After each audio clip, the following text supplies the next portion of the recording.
Zee TV news కి స్వాగతం. నా పేరు రమాగండ్రెడ్డి. ముందుగా ముఖ్యాంశాలు చూద్దాం. ఆర్గానిక్ మేళాని సందర్శించిన మంత్రి కొండపల్లి శ్రీనివాస్. వ్యవసాయ ఆహార రంగాలకు ఎంఎస్ఎంఈ ఎల్లప్పుడూ సహకారంగా ఉంటుందని వెల్లడి.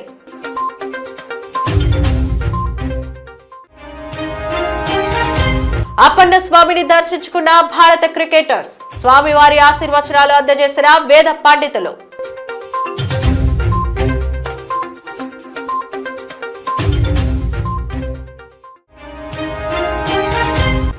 సింహాచలంలో ఆత్మహత్యకు పాల్పడ్డ తల్లి కొడుకు. సాఫ్ట్వేర్ ఉద్యోగిగా పనిచేస్తున్న మృతుడు.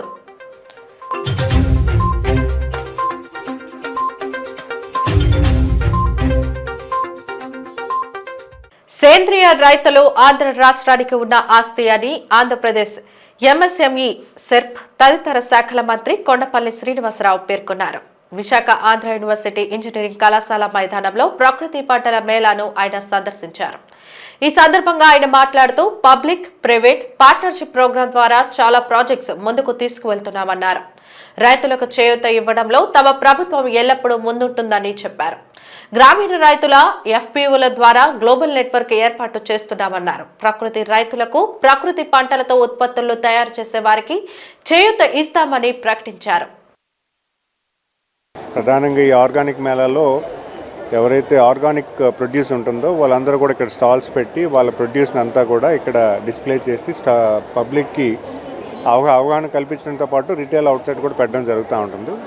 ముఖ్యంగా ఈ వేదిక ఇలాంటి సదస్సు వల్ల ఆర్గానిక్ ప్రొడ్యూస్ మీద అవేర్నెస్ క్రియేట్ చేయడం, అలాగే భవిష్యత్ కాలంలో ఆర్గానిక్ ప్రొడ్యూస్ పెరగడానికి ఎటువంటి కార్యాచరణ చేయాలనే దాని మీద ప్రధానంగా అక్కడ ఉన్నటువంటి సమితి ఆలోచన. చాలా పెద్ద ఎత్తున ఇక్కడ పార్టిసిపేట్ చేయడం జరిగింది. అండ్ లాస్ట్ ఇయర్ కన్నా ఈ ఇయర్ ఇంకా బాగా ఎక్కువగా రావడం జరిగిందని తెలుసుకున్నాను. ముఖ్యంగా మనకున్నటువంటి ఏపీసీఎన్ఎఫ్ న్యాచురల్ ఫార్మింగ్తో పాటు ఇక్కడ చాలామంది ఉత్తరాంధ్రలో చాలామంది ఆర్గానిక్ ప్రొడ్యూస్ చేస్తున్నారు. వాళ్ళందరూ కూడా ప్రజల ఆరోగ్యం దృష్టిలో పెట్టుకొని ఒక మంచి ఆరోగ్యకరమైనటువంటి ఆహారం ఇచ్చేలాగా ఒక అన్ని ప్రొడ్యూసర్స్ పల్సెస్ అవ్వచ్చు, లేకపోతే ట్రెడిషనల్ మనకున్నటువంటి పూర్వంలో ఉన్నటువంటి కూరగాయలు అవ్వచ్చు, ఇవన్నీ కూడా ఇక్కడ డిస్ప్లే పెట్టి 10 మందికి అవేర్నెస్ క్రియేట్ చేయడం జరుగుతుంది. అంతేకాకుండా నెక్స్ట్ మనం ఏం చేయొచ్చు అని దాని మీద కూడా ఈరోజు నన్ను ఇక్కడ చీఫ్ గెస్ట్ కింద పిలిచారు.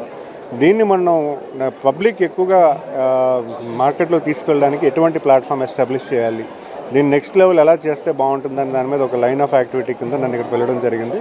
సో డెఫినెట్గా అలాంటి సదస్సు మనకి తరచూ జరుగుతూ ఉండాలి. ఆర్గానిక్ ఫార్మర్స్ ఎవరైతే ఉన్నారో వాళ్ళకి ఒక ప్లాట్ఫామ్ ఇచ్చి వాళ్ళకి ఒక రిటైల్ అవుట్లెట్స్లా క్రియేట్ చేసి 10 మంది అక్కడ వచ్చేలాగా భవిష్యత్ కాలం చేయాలన్నది గౌరవ ముఖ్యమంత్రి గారి ఆలోచన. సో దానికి అనుగుణంగానే మీ అందరం కూడా ఒక కార్యాచరణ చేసుకోవాలి. ఎందుకంటే ఈరోజు ఆరోగ్య భద్రత అనేది మనం ప్రధానంగా గౌరవ ముఖ్యమంత్రి గారు చెప్తూ ఉంటారు. ప్రివెంటివ్ హెల్త్ కేర్ మీద అనేది కంపల్సరీగా మనం చూసుకోవాలంటే ఆర్గానిక్ ఫుడ్ మీద ఎక్కువగా కూడా మనం ప్రొడ్యూస్ పెంచుకోవాలి. ప్రజలందరూ కూడా ఆర్గానిక్ ఫుడ్ వైపు కొంత వెళ్తే ఆరోగ్యం అనేది బాగుంటుందనేది గౌరవ ముఖ్యమంత్రి గారి ఆలోచన. దాని భవిష్యత్ కాలంలో ప్రభుత్వం తరపు నుంచి ఏం చేయాలని కూడా ఒక లైన్ ఆఫ్ యాక్టివిటీ. ఇదిలా ఉండగా వ్యవసాయ ఆహార రంగానికి ఎంఎస్ఎంఈ అందిస్తున్న తోడ్పాటుని మంత్రి కొండపల్లి శ్రీనివాస్ వివరించారు. మహిళా సాధికారత, స్వయం ఉపాధి, ఉద్యోగ కల్పన లక్ష్యంగా కూటమి ప్రభుత్వం అడుగులు ముందుకు వేస్తుందని ఆయన తెలిపారు. ఇప్పుడు ఎంఎస్ఎంఈ డిపార్ట్మెంట్ ఎక్కువగా ఫుడ్ ప్రాసెసింగ్ ఇండస్ట్రీస్ డిపార్ట్మెంట్తో కలిపి చాలా మంచి పాలసీ డిఫైన్ చేయడంతో పాటు దాన్ని నెక్స్ట్ లెవెల్కి ఎలా తీసుకెళ్ళాలని దాని మీద కూడా ఒక కార్యాచరణ చేశాము. గవర్నమెంట్ కూడా ఎస్హెచ్జి ఉమెన్లో ఒక బ్రాండింగ్ తీసుకొచ్చి ఎక్కడైతే మన ఏపీసీఎన్ఎఫ్ చేస్తున్న ప్రొడ్యూస్కి ఒక బ్రాండింగ్ క్రియేట్ చేసి వాళ్ళకి ప్యాకింగ్ సపోర్ట్ ఇవ్వడం కానీ, స్కిల్లింగ్ సపోర్ట్ ఇవ్వడంలో కానీ, లేకపోతే వాళ్ళకి మార్కెట్ యాక్సెస్ అంటే ఇక్కడే మనదే సర్టిఫికేషన్ ఇవ్వడం కానీ, లేకపోతే మార్కెట్ యాక్సెస్ దేశ విదేశాల్లో కూడా వాళ్ళు అమ్మే పరిస్థితి కల్పించడానికి కూడా ఒక కార్యాచరణ చేస్తున్నాము. ముఖ్యంగా ఇక్కడ ఉన్నటువంటి ఫుడ్ ప్రాసెసింగ్ ఎవరైతే ఆంటర్ప్రినర్స్ ఉన్నారో వాళ్ళకి ఒక మంచి ప్లాట్ఫామ్ ఇవ్వాలనేది ప్రభుత్వం తాలూకు ఆలోచన. అండ్ వాళ్ళ ప్రొడ్యూస్ ఏదైతే ఉందో ఒక మంచి వాల్యూ కూడా రావాలి. అంటే ఫార్వర్డ్ ఇంటిగ్రేషన్ ఉండాలి, బ్యాక్ అండ్ ఇంటిగ్రేషన్లో కూడా వాళ్ళకి లోన్స్ ఎలా ఇవ్వాలి, లోన్స్ ఎలా సింప్లిఫై చేయాలి, వాళ్ళు అగ్రిగేటర్స్ కింద కూడా ఎలా చేసుకోవచ్చు, ఇవన్నీ కూడా మేము ఒక పాలసీ రూపంలో ఆల్రెడీ వర్క్ చేస్తున్నాము. భవిష్యత్ కాలంలో ఎస్హెచ్జి డ్వాక్రా సంఘాల ద్వారా, అలాగే ఏపీసీఎన్ఎఫ్ ద్వారా, అలాగే ఇలాంటి ఇన్స్టిట్యూషన్స్ ద్వారా, ఎఫ్పిఓస్ ద్వారా మేము గ్రౌండ్ చేయడానికి పూర్తి కార్యాచరణ చేస్తాం. రాష్ట్ర వ్యాప్తంగా ప్రభుత్వ ఉద్యోగులకు రావాల్సిన 35,000 కోట్ల ఆర్థిక ప్రయోజనాలకు సంబంధించి ప్రభుత్వం స్పష్టత ఇవ్వాలని ప్రభుత్వ ఉద్యోగుల సంఘం రాష్ట్ర అధ్యక్షులు కెఆర్ సూర్యనారాయణ డిమాండ్ చేశారు. జిల్లా పరిషత్ సమీపంలోని జనవనరుల శాఖ కార్యాలయ ప్రాంగణంలో ఏర్పాటు చేసిన సంఘం నూతన కార్యాలయాన్ని ఆయన ప్రారంభించారు. రాష్ట్ర ప్రభుత్వ ఉద్యోగుల సంఘం జిల్లా అధ్యక్షుడు రాజశేఖర్ రెడ్డి ఆధ్వర్యంలో జరిగిన కార్యక్రమంలో సూర్యనారాయణను ఘనంగా సత్కరించారు. పలువురు సంఘ నాయకులు ఉద్యోగులు ఆయనకి బొకేలు అందజేసి శాలువాతో సన్మానించారు. అనంతరం సూర్యనారాయణ మీడియాతో మాట్లాడారు. 2019లో తమ సంఘాన్ని ప్రభుత్వం గుర్తించిందని అన్నారు. గతంలో తాను ఉద్యోగ సమస్యలపై పోరాట సమయంలో తనను ఇబ్బందులకు గురి చేశారని అన్నారు. అలాంటి వెనుపొట్టుదారుల కుట్రలను అధిగమించి ప్రభుత్వ ఉద్యోగులందరినీ ఏకతాటిపైకి తీసుకొచ్చి అన్ని జిల్లాల్లో సంఘ కార్యాలయాలు ఏర్పాటు చేస్తున్నామని తెలిపారు. 12వ వేతన సవరణ కమిషన్ కు గతంలో మాదిరిగా కాకుండా హైకోర్టు సిట్టింగ్ జడ్జ్ లేదా రిటైర్డ్ జడ్జ్ తో పాటు త్రిసభ్య కమిటీని నియమించాలని డిమాండ్ చేశారు. 35,000 కోట్ల ఉద్యోగుల ఆర్థిక ప్రయోజనాలకు సంబంధించి ఎప్పుడు చెల్లిస్తారో ప్రభుత్వం స్పష్టమైన ప్రకటన చేసి బడ్జెట్ కేటాయించాలని కోరారు. తమ సమస్యల పరిష్కారం ప్రయోజనాలను రాబట్టేందుకు సమిష్టిగా పోరాడతామని తెలిపారు. విశాఖలో రాష్ట్ర ప్రభుత్వ ఉద్యోగుల సంఘం కార్యాలయాన్ని ప్రారంభించడం ఆనందంగా ఉందని జిల్లా అధ్యక్షులు రాజశేఖర్ రెడ్డి అన్నారు.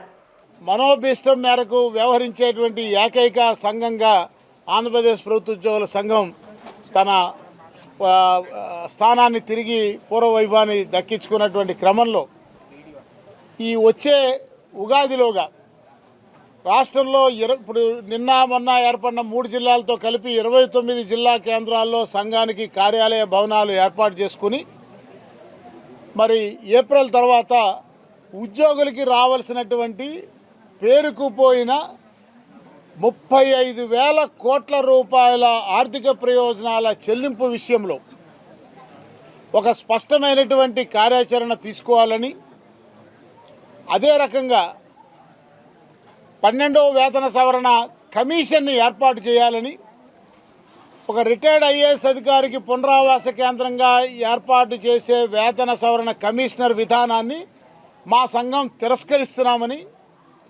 సిట్టింగు లేదా రిటైర్డ్ హైకోర్టు న్యాయమూర్తి నేతృత్వంలో 3 సభ్యుల కమిషన్ని ఏర్పాటు చేయాలని మేము ప్రధానంగా డిమాండ్ చేస్తూ ఉన్నాం.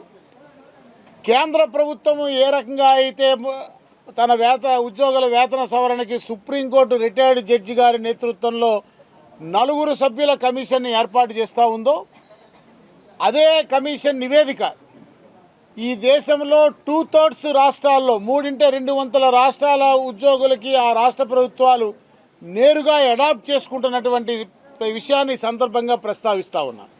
అంటే ఒక న్యాయమూర్తి నేతృత్వంలో నిర్ధారించబడినటువంటి వేతన సవరణే ఈ దేశంలో 3/2 రాష్ట్రాల ఉద్యోగులతో పాటు దేశవ్యాప్తంగా ఉన్న కేంద్ర ప్రభుత్వ ఉద్యోగులకి అమలు జరుగుతూ ఉంటే, కొన్ని దక్షిణాది రాష్ట్రాల్లో 2-3 రాష్ట్రాల్లో మాత్రమే సొంత వేతన సవరణ విధానం ఉన్నప్పుడు ఇక్కడ 5 సంవత్సరాలకు ఒకసారి వేతన సవరణ ఉంది అనేటువంటి ఉద్దేశంతో రిటైర్డ్ ఐఏఎస్ అధికారితో 1 మ్యాన్ కమిషన్నే నియమించేటువంటి పరంపర కొనసాగుతూ ఉంది. ఈ 1 మ్యాన్ రిటైర్డ్ ఐఏఎస్ ఆఫీసర్ యొక్క నేతృత్వంలో కమిషన్ నివేదికలు అర్థరహితంగా అశాస్త్రీయంగా ఉన్నాయని చెప్పడానికి నేనేమాత్రం వెనకాడటం లేదు. ఇది నా వ్యక్తిగత అభిప్రాయం కాదు. ఎవరైనా ఈ గత 5 వేతన సవరణ సంఘ నివేదికలు, రాష్ట్ర ప్రభుత్వ వేతన సవరణ సంఘ నివేదికలు వెబ్సైట్లో అందుబాటులో ఉన్నాయి.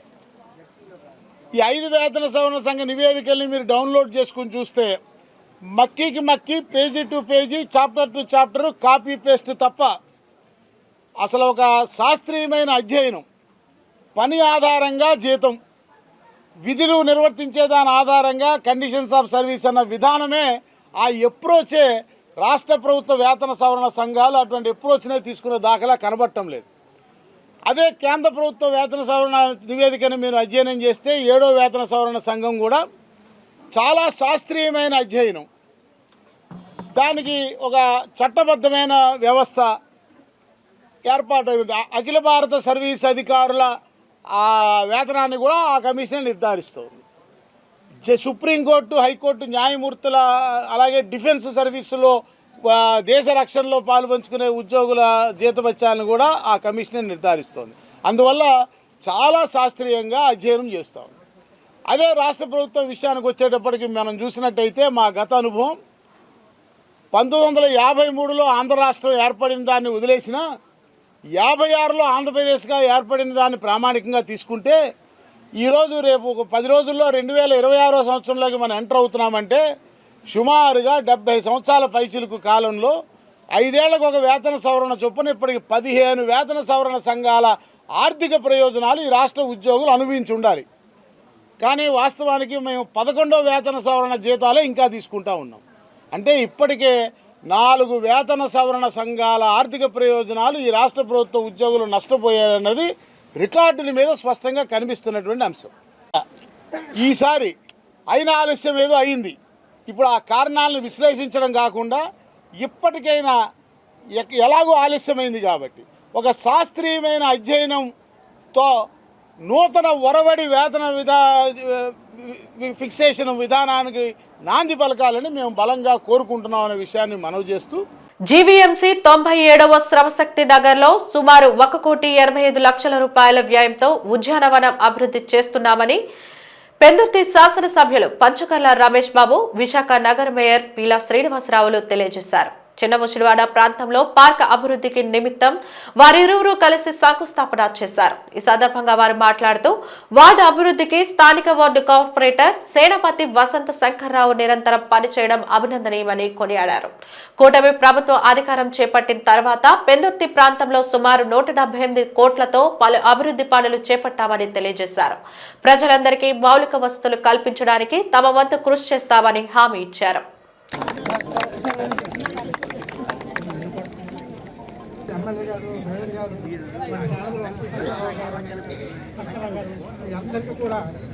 వార్డు అభివృద్ధికి ఈరోజు జోన్లోనే అంటే మా వార్డు ప్రత్యేకంగా శ్రద్ధ పెట్టి ఈరోజు 30 కోట్ల పైన అభివృద్ధి చేయడానికి ఎంతో సహాయ సహకారాలు అందించారు. అలాగే ఇక ముందు కూడా ఇంకా చాలా చేసుకోవాల్సినవి వాటిని కూడా అందిస్తారని ఈ ఉద్యానవనం వల్ల చాలా అందరూ కూడా ఎదురు చూస్తున్నారు. ఈరోజు చాలా సంతోషమైనటువంటి రోజు. ఎందుకంటే ఈ పర్యావరణ పరిరక్షణ గురించి చెట్లు నాటడం అయితే కానీ, వాకింగ్ ట్రాక్ అయితేనే కానీ, అలాగే మొత్తం కుటుంబం అంతా కూడా శుభ్రమైనటువంటి ఒక మంచి వాతావరణం ఉద్యానవనంలో గడపడానికి ఇది ఎంతో దోహదపడుతుంది. అదే పిల్లలు ఆడుకోవడానికి కానీ బ్యాడ్మింటన్, షటిల్మెంట్ ఇవన్నీ కూడా ఉన్నాయి. ఇది ఎంతో ఉపయోగకరంగా ఉంటుందని తెలియజేసుకుంటూ వారికి ధన్యవాదాలు తెలియజేస్తున్నాను. 300 కోట్లతో అన్ని వార్డుల్లో డెవలపింగ్ జరుగుతుంది. అందులో విశాఖపట్నంలో వెనకబడి గ్రామాలుగా మా గ్రామాలు మిక్స్ అయ్యాక అభివృద్ధికి గతంలో నోచుకోలేని పరిస్థితిలో ఈవేళ ప్రతి వార్డులో కూడా అభివృద్ధి మీద దృష్టి పెట్టాం. దాంట్లో ఈవేళ ఇక్కడ ఎకరం సైట్లో ఈవేళ పార్కు, దీంట్లో పెద్దలు ఎమ్మెల్యే గారు చెప్పినట్టు ఇది ఒక మోడల్ పార్క్.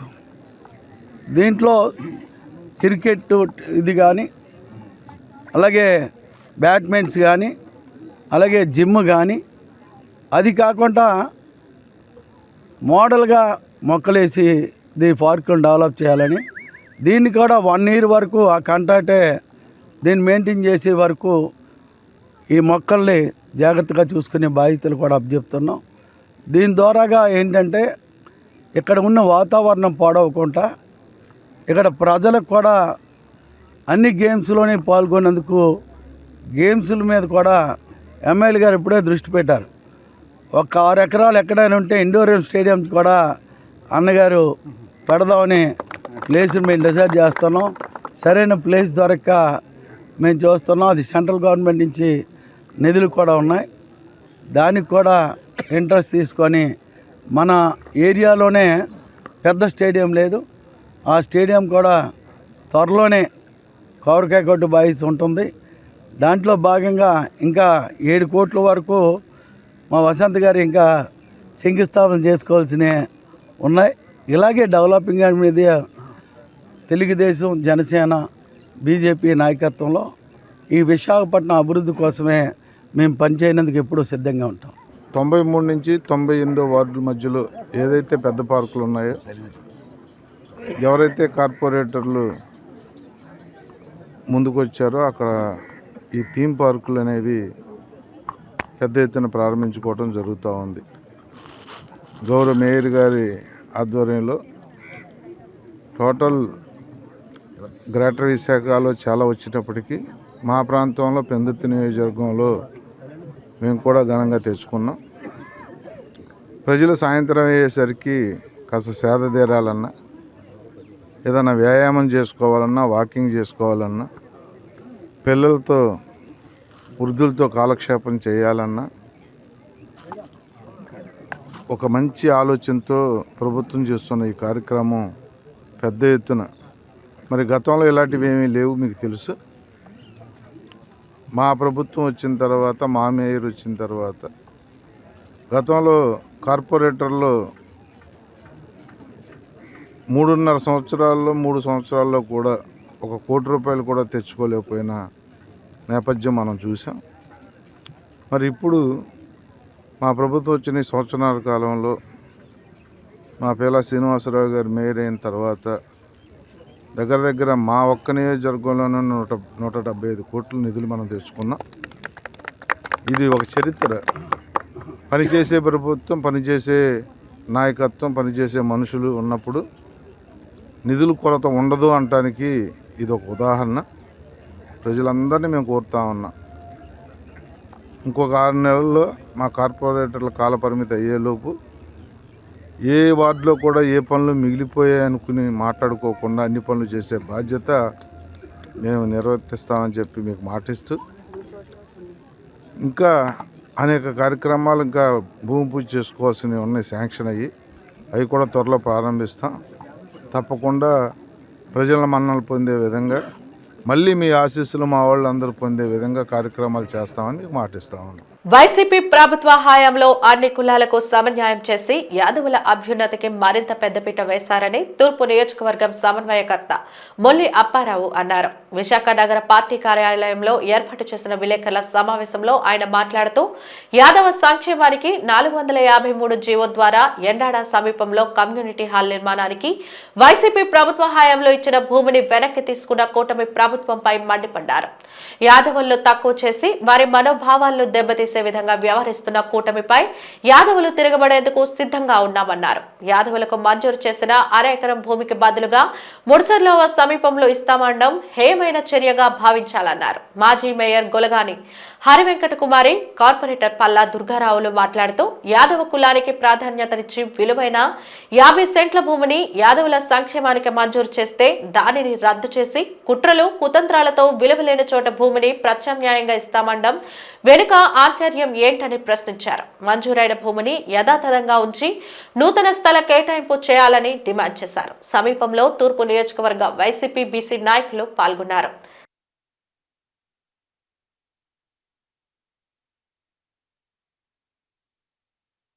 కూటమి ప్రభుత్వం వచ్చిన తర్వాత ఈ కూటమి ప్రభుత్వంలో ఉన్నటువంటి ఎవరైతే ప్రజాప్రతినిధులు ఉన్నారో వాళ్ళు ఈ క్రెడిట్ అంతా వైఎస్ఆర్ కాంగ్రెస్ పార్టీకి, జగన్మోహన్ రెడ్డి గారికి ఇవ్వకూడదని చెప్పేసి మరి గతంలో ఎప్పుడూ ప్రయత్నం చేయలేనటువంటి ప్రజాప్రతినిధులు ఈరోజు ఆ సైట్ని ఏదైతే ఎంతో విలువైనటువంటి యాదవుల తాలూకా మనోభావాల్ని దెబ్బతీసే విధంగా మరి ఆ సైట్ని మార్చేసి ఆ జీవోని రద్దు చేసి 453 జీవో ద్వారా మాకు ఇచ్చినటువంటి యాదవులందరికీ ఇచ్చినటువంటి ఆ 50 కోట్ల రూపాయల భూమిని రద్దు చేస్తూ మరి ఏదైతే ముడసల్లావు ప్రాంతంలో మళ్ళీ 50 సెంట్లు ఇస్తున్నామని చెప్పేసి వాళ్ళు మొన్న జీవో ద్వారా 475 జీవో ద్వారా మరి చెప్పడం జరిగింది. ఇది ఎంతవరకు సమంజసం అనేది మేము వాళ్ళ అడుగుతా ఉన్నాం.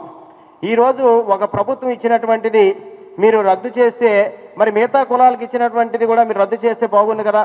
అంటే యాదవులు అంటే మీకు అంత చిన్న చూప? ఈరోజు తెలుగుదేశం ప్రభుత్వం, కూటమిలో ఉన్నటువంటి ప్రభుత్వాలకి, పార్టీలకి యాదవులు అంటే అంత మీకు చిన్న చూప? ఈరోజు ఎండాడ హైవే మీద ఇంచుమించుగా శ్రీకాకుళం దగ్గర నుంచి వచ్చిన శ్రీకాకుళం నుంచి ఈరోజు ఎక్కడ విజయవాడ వెళ్ళి ఎక్కడికి వెళ్ళినా సరే ఆ హైవే మీద ఆ రోజు మరి ఎంతో మాకు ప్రాధాన్యత ఇచ్చినటువంటి భూమిని మీరు ఈరోజు లాక్ చేసుకోవడం ఎంతవరకు న్యాయం? ఆ భూమిని మీరు ఎవరికి కట్టబెట్టడానికి అని చెప్పేసి మేము అందరం కూడా అడుగుతా ఉన్నాం. 1/2 ఎకరం సైట్ 50 కోట్లు విలువ చేసే సైట్ని ఈరోజు దాన్ని రద్దుపరిచి ముడిసర్లావ ప్రాంతంలో, అందులోనూ కూడా లోపటి ప్రాంతంలో ఇప్పుడు ఇది రద్దుపరిచి అక్కడ యాదవులకు సైట్ ఇస్తామని ఇప్పుడు కూటమి ప్రభుత్వము చెప్పడం చాలా దుర్మార్గము. ఎందుకంటే గతంలో కూడా టీడీపీ హయాంలో యాదవులకు ఎప్పుడు సైట్ ఇవ్వలేదు. ఇప్పుడు మాజీ ముఖ్యమంత్రి వర్యులు శ్రీ వైఎస్ జగన్మోహన్ రెడ్డి గారు యాదవులకు సముచితమైన స్థానము కల్పించడమే కాకుండా ఎండాడ హైవే పక్కన ఒక పక్క ఈఎన్టీ ఎక్విప్మెంట్ బిల్డింగ్ ఒకటి కడుతున్నారు, ఒక దగ్గర ఆపోజిట్గా విఎంఆర్టీఐ బిల్డింగ్ కడుతున్నారు, పక్కనే ఇంకో సామాజిక వర్గంకి కూడా సైట్ ఇవ్వడం జరిగింది. కానీ యాదవులు ఎప్పుడు కూడా పైకి రాకూడదు అనే ముఖ్య ఉద్దేశంతో ఈరోజు అక్కడ సైట్ని రద్దుపరిచారు. ఉత్తరాంధ్ర ప్రజలందరూ కూడా అదే వేలో వెళ్తారు. యాదవ ప్రజలందరూ కూడా వాళ్ళకి గర్వకారణం, అక్కడ సైట్ ఉంది, సైట్ వచ్చిందని చాలా గర్వంగా చెప్పుకుంటున్నారు ఉత్తరాంధ్ర ప్రజలందరూ. అటువంటి హైవేని వదిలేసి అంత విలువైన ప్లేస్ని మాకు ఇవ్వకుండా ఈరోజు దాన్ని రద్దుపరిచి ముడుసర్లావా ప్రాంతం లోపటికి ఇవ్వడం అది ఎంతవరకు కరెక్టో అన్నది కూటమి ప్రభుత్వం నాయకులు అర్థం చేసుకోవాలి. సింహాచలం శ్రీ వరాహలక్ష్మి నరసింహస్వామి వారిని భారత క్రికెటర్స్ విరాట్ కోహ్లీ, తిలక్ వర్మలు దర్శించుకున్నారు. ఆలయ సాంప్రదాయం ప్రకారం వారికి అధికారులు ఘన స్వాగతం పలికారు. కప్పస్తంభం ఆలింగనం, స్వామివారి దర్శనం అనంతరం పండితులు వేద ఆశీర్వచనం చేశారు. క్రీడాకారులకు స్వామివారి చిత్రపటాన్ని, ప్రసాదాన్ని అధికారులు అందజేశారు. అత్యంత మహిమాన్వితమైన అప్పన్న స్వామి దర్శనం చేసుకున్న ఆటగాళ్లు తన్మయత్వం చెందారు.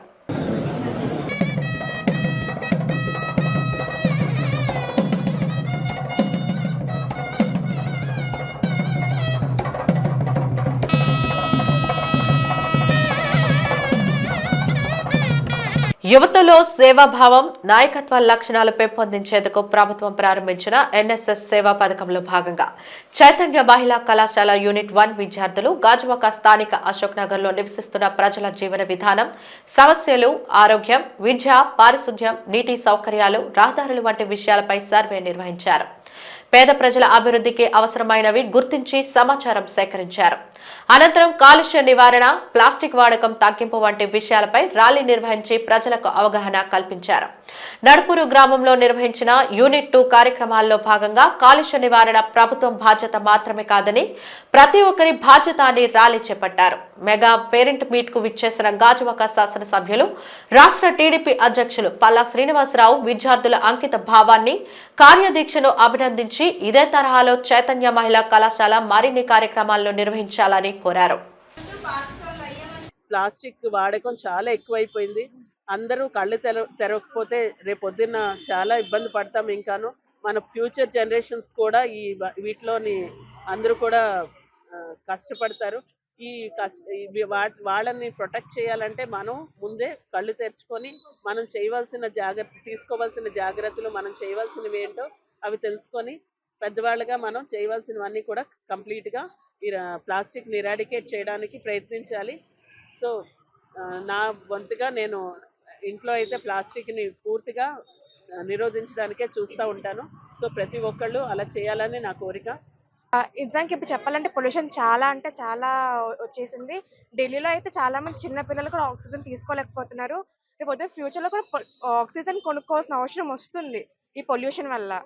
అంటే వెహికల్స్ అవి కొంచెం తగ్గిస్తే బాగుంటుందని అనుకుంటున్నాం. ఈ ప్లాస్టిక్, జంక్ ఫుడ్లు అన్నిటిలోని కొంచెం అంటే క్లాత్ బ్యాగ్స్, పేపర్ యూజెస్ ఇవన్నీ ఎక్కువగా ఉంటే బాగుంటుంది. పొల్యూషన్ వల్ల చాలా అంటే చాలా మంది సఫర్ అవుతున్నారు, చాలా సైడ్ ఎఫెక్ట్స్ వస్తున్నాయి. సో అందుకని కొంచెం పొల్యూషన్ తగ్గించి క్లాత్ బ్యాగ్స్, పేపర్ యూజెస్ ఎక్కువ యూజ్ చేస్తే బాగుంటుంది అనుకుంటున్నాను. సింహాచలం శ్రీ వరాహలక్ష్మి నరసింహస్వామి వారికి కుటుంబ సమేతంగా హోంమంత్రి వంగలపూడి అనిత దర్శించుకున్నారు. ఆలయ మర్యాదలతో మంత్రికి అధికారులు ఘన స్వాగతం పలికారు. కప్పస్తంభం ఆలింగనం, స్వామివారి దర్శనం అనంతరం పండితులు వేద ఆశీర్వచనం చేశారు. మంత్రి అనితకు స్వామివారి చిత్రపటాన్ని, ప్రసాదాన్ని అధికారులు అందజేశారు. వైకుంఠ ఏకాదశి సందర్భంగా ఆలయంలో ఏర్పాట్లను ఆమె పరిశీలించారు. క్యూలైన్లో దర్శనార్థం వేచి ఉన్న చిన్నారులకు మంత్రి స్వయంగా పాలు పంపిణీ చేశారు. భక్తులతో మాట్లాడి యోగక్షేమాలు అడిగి తెలుసుకున్నారు. ఈ సందర్భంగా ఆమె మాట్లాడుతూ దేవుని దయ వల్ల ఎన్డీఏ కూటమి ఏర్పడిన తర్వాత ఆలయాల పరిరక్షణ, ప్రక్షాళనకు నడుం బిగించామన్నారు. ఆలయాల అభివృద్ధి, భక్తుల సౌకర్యాలపై ప్రత్యేక దృష్టి పెట్టామని, ఆలయాలకు వచ్చిన భక్తులు ప్రశాంతంగా స్వామిని దర్శించుకొని తీర్థ ప్రసాదాలు తీసుకుని ఆనందంగా వెళ్లేటట్లు ప్రత్యేక చర్యలు తీసుకుంటున్నామని తెలిపారు.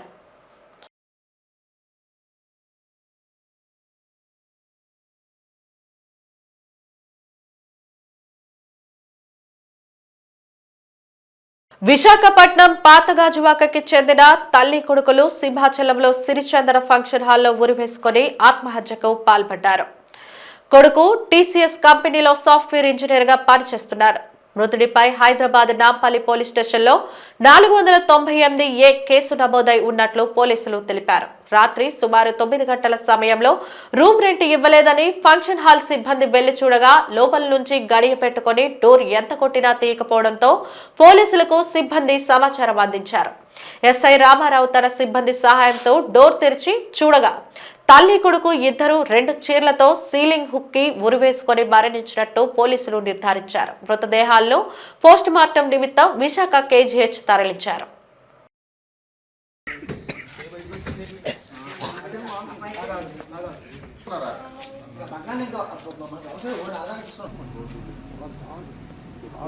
సిరిచందన ఫంక్షన్ హాల్ నుంచి ఓనర్ గారు మాకు ఇన్ఫర్మేషన్ ఇవ్వడం జరిగింది. వాళ్ళ ఫంక్షన్ హాల్లో ఒక తల్లి కొడుకు ఇద్దరు కూడాను నిన్న ఈవినింగ్ వచ్చి రూమ్ తీసుకున్నట్లుగా, ఈరోజు సాయంత్రం 4:30 కూడాను వాళ్ళు కిందకు వచ్చినట్లుగా కనిపించినట్లుగా చెప్పారు. 4:30 తర్వాత వాళ్ళు పైకి వెళ్ళిపోయిన తర్వాత రోజు టైం అయిపోతుంది కదని చెప్పేసి రెంట్ డబ్బుల గురించి అని చెప్పేసి ఫోన్ చేస్తే ఫోన్ లిఫ్ట్ చేయనట్లు, వెళ్ళి చూస్తే లోపల నుంచి గడి పెట్టుకున్నట్లుగా వాళ్ళకి తెలిసింది. వెంటనే ఒక రాత్రి 9 కాల్ చేశారు. కాల్ చేసిన తర్వాత నేను మా ఎస్ఐ గారి సిబ్బంది వచ్చాము. వచ్చి చూసేసరికి లోపల నుంచి గడి పెట్టిన తర్వాత అద్దాలు పగలు కూడా చూసినట్లయితే ఊరేసుకున్నట్లుగా అనిపించింది. వెంటనే డోర్ గట్టిగా కొట్టి లోపలికి వెళ్ళి చూసేసరికి ఒక ఆడావిడ మరియు ఒక మగతను ఇద్దరు కూడాను సీలింగ్ హుక్కులకి చీరలతో ఊరేసుకుని ఉండడం గమనించాము. గమనించిన తర్వాత వాళ్ళ ఆధార్ కార్డులు అవి చూసినట్లయితే వాళ్ళది ఓల్డ్ గాజువాక విశాఖపట్నం చెందిన వారుగా గుర్తించడం జరిగింది. ఇప్పుడు వాళ్ళ తాలూకాలు ఎవరైనా ఉంటారని చెప్పి గాజువాక పంపించడం జరిగింది. వాళ్ళు వచ్చిన తర్వాత రిపోర్ట్ తీసుకుని దర్యాప్తు అనేది కేసు రిజిస్ట్రేషన్ చేసి దర్యాప్తు చేయడం జరుగుతుంది. వార్తలు ముగించే ముందు ముఖ్యాంశాలు మరోసారి. ఆర్గానిక్ మేళాని సందర్శించిన మంత్రి కొండపల్లి శ్రీనివాస్. వ్యవసాయ ఆహార రంగాలకు ఎంఎస్ఎంఈ ఎల్లప్పుడూ సహకారంగా ఉంటుందని వెల్లడి.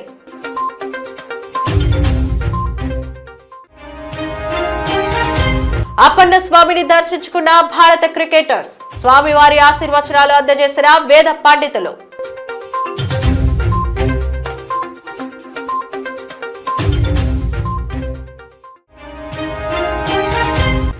సింహాచలంలో ఆత్మహత్యకు పాల్పడ్డ తల్లి కొడుకు. సాఫ్ట్వేర్ ఉద్యోగిగా పనిచేస్తున్న మృతుడు.